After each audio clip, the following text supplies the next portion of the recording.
Recently, I took Gmat and received 710 points, which is nothing special, but it is a relatively decent score, and it was sufficient to get me into one of the top business schools in Europe. With this video, I would like to share my story on how I was able to prepare for Gmat in 3 months and also to share some tips and resources that might help you to prepare as well. So, if you are preparing for Gmat or just starting to prepare for Gmat, I believe that this video might be very helpful. Overall, this video is more geared towards people who are just starting out. I will start out by discussing the basics. Secondly, I will share some valuable resources that might help you to prepare. And lastly, thirdly, I will finish off with some higher level insights that might be useful for those who are in the later stages of their preparation. So, to begin with,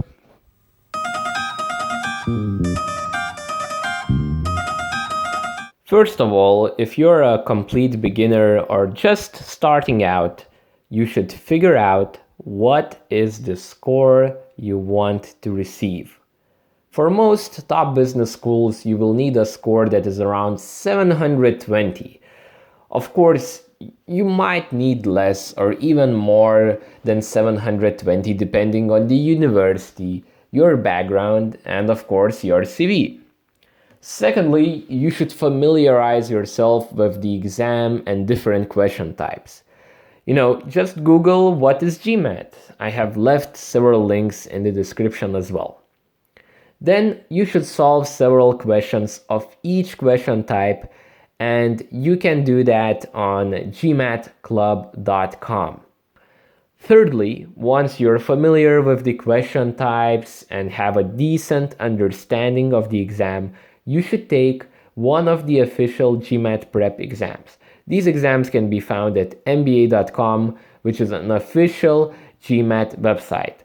Although you can take 2 official Gmat prep exams for free, be very careful with the way how you use official material, as it is very limited and very valuable to your preparation.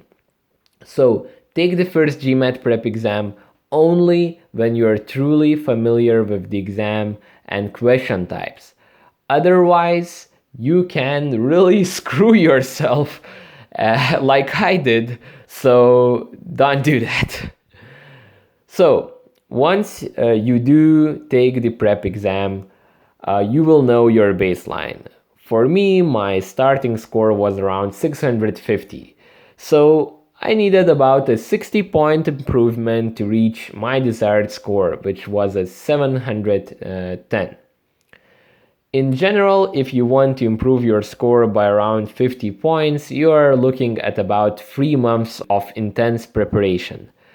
However, if you want to improve your score by more than 100 points, you might be looking at an even longer period of time, like a year or even more.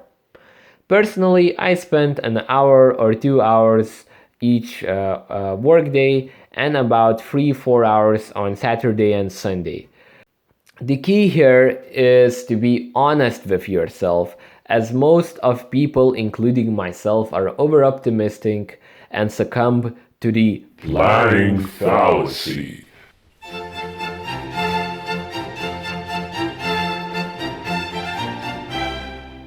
Okay, so now you know where you are and where you want to go, and probably you're pretty depressed. Well, at least I was pretty depressed. So, what resources should you use in order to improve your situation?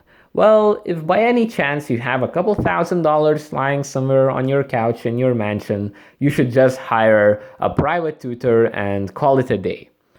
Sadly, I did not have a lot of money when I was preparing, and I still have almost no money. And, I was just a poor, unemployed economics student. So if you are in a similar situation like I was, I highly recommend checking out these 4 main resources that I used. Of course, the number one resource are the official guides. Now, every Gmat expert out there will tell you that you must get the official guides. And I have to agree that the official guides are really useful because they contain official questions that are identical to the ones that you can expect on the exam. However, the explanations and the solutions for those questions are rather crappy, and anyone who says that official explanations are really good is actually lying. Most likely you will not solve the questions the way they're explained in the official guides. So, if you can afford, you should definitely get the official guides. They cost around 60, 50 euros or dollars. I believe that it is a good investment. The number 2 resource is the Gmat Club. I personally believe that it is the best resource to prepare for Gmat. The website and the community are amazing, and if you really have no money, in my opinion, you can prepare for Gmat just by using this website. So, why is this website so great? Well, to begin with, it's a great resource for questions, both official questions and non-official questions. And the best part is that below each question, usually there is a decent explanation on how to solve that question. And this explanation is written either by an expert or a really good GMAT student. Every time you answer a question, your statistics, your answer, all of that is recorded in your personal error log, which is a great tool for tracking and measuring your progress. And most of the experts out there will tell you that you have to have an error log. And if you do not know what is an error log, no worries, I left the link in the description as well. Furthermore, Gmat Club is full of free resources, videos, blog posts, and free ebooks that are very helpful for preparing. You should definitely check out the mega threads, which are collections of great useful material, and in my opinion, each mega thread can be considered as a free online course on a particular Gmat topic. Once again, I left the links in the description for the mega threads that I used personally. Lastly, there are the free Gmat study plans that help you to plan out your time and days, etc. Of course, there are even more things that I do not mention, but for me, Gmat Club was amazing. Thank you, Gmat Club community and the creator. Without you, there is no way I would have made it. Okay, so the third resource that I used are YouTube videos. There are a bunch of great YouTube channels that I have listed in the description, and I highly recommend to check them out. But the best videos that I have found are definitely by a guy whose nickname is Gmat Ninja. That guy is amazing. His videos are excellent, and in my opinion, he's probably one of the best, if not the best Gmat tutor out there. I highly recommend watching each of his videos as they were very useful and the explanations and strategies provided there are crystal clear. And if you're preparing for Gmat on your own, I highly recommend checking out the Gmat Ninja's video on how to become your own tutor. So, Gmat Ninja, if you're watching, thank you, you're an amazing guy. And the last resource on my resource list is what I call The free stuff. These are basically free materials and webinars from various places such as eGmat, The Economist Gmat, etc. All of these are great. However, it's a bit annoying, of course, because they are always trying to sell you their courses. Also, I found some of the blog posts, especially by Manhattan Gmat, to be very helpful. If you have the time and zero money, it is a good idea to try out some of these free resources as well. Once again, links in the description. Okay, so now we are done with the resources. Let's jump into the last part of this video, which is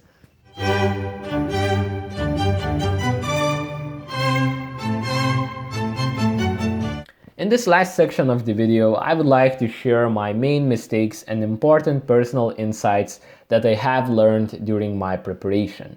The first one is that every expert out there tries to differentiate his services and has his own special system or strategy on how to solve Gmat problems. And initially, I was rather overwhelmed by all of those strategies. However, during my studies, I found out that all of those strategies, while they have different names and so on, they are based on the same main principles. The main ideas and principles that were very helpful for me are process of elimination, ballparking, reading the question or the sentence very carefully, plugging in some numbers, thinking like a test maker, knowing when and how to make an educated guess, tracking one's time, and cutting losses if needed. These are probably the main ideas and principles that have helped me during the exam, and I highly recommend looking into them on your own. Furthermore, initially I have made a huge mistake and solved questions without properly reflecting on them. Most of your time should be spent not on solving questions, but on reflecting on your mistakes and making sure that you do not make them again. Lastly, do not get discouraged if you're not making any progress. There are a lot of success stories on the internet. However, in my opinion, they do not reflect reality at all. Preparing for Gmat is not easy. It requires time and dedication. Probably the main reason why I was able to prepare in 3 months was that I already had a decent knowledge of math and English even before starting to prepare. Whew. Okay, I hope that this video has helped you. I tried to be as honest as possible, and yeah, thanks for watching.